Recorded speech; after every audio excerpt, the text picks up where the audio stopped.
But I figured, since everybody's talking, that Paul and I have been best friends for so long, greatest friend in the world, and we need to tell these guys some stories. I got a couple in my head over there. They're all good. All right. I'm gonna start it out first off with the first one.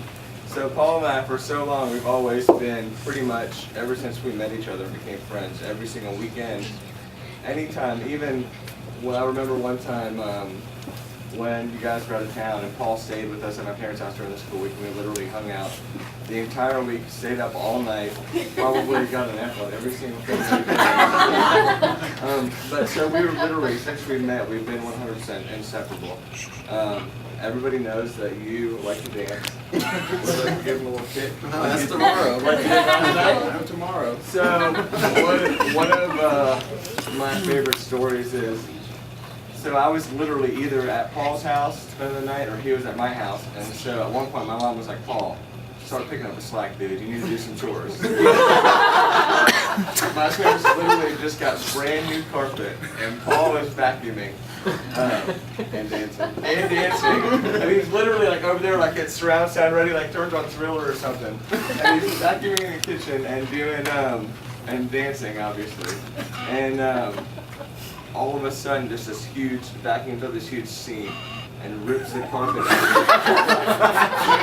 Just literally, the house will cover fresh carpet. And he looks at my mother's in the kitchen watching this. She looks at, he just looks at her and starts crying. He's like, what I did. That's next. One time we tried to move a mattress. Oh, that was bad. On Buford Dam Road, and it was in your old Frontier.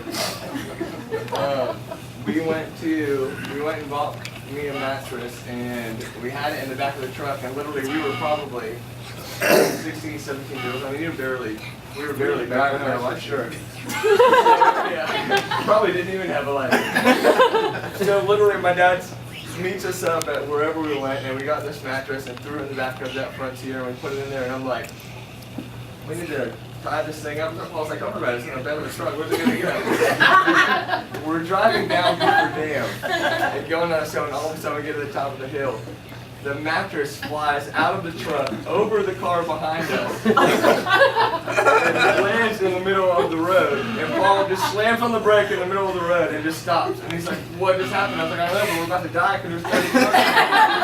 He doesn't even pull forward, he just turns around in the middle of the street and goes back, and then he just stops in the middle of the road on the way back, and he's like, well, aren't you going to go get the mattress? And left me there by myself. I had to run up there and lift that mattress up in the truck. What have you got? You got to tell one. I told two. I don't know what to think about it. Exactly. I wasn't thinking about the stories that tell over You here. should come prepared. This is your wedding. Oh, that's a good one. What do we got? Mary won it right there. All Mary, right, you want to so join this conversation because the three of us got some stories too. this was in high school, and Cam drove a sick lowered Honda Accord. Just plastic wheels. I'm half Mexican, guys. In case you're That's wondering. true. He is. It's real good. So, from time to time, we would find places to take the car and do burnouts, or our version of a burnout. So, that's what it is now. So, one day after school, he's like, dude, we're gonna go to this new neighborhood. No houses are built. It's just dirt.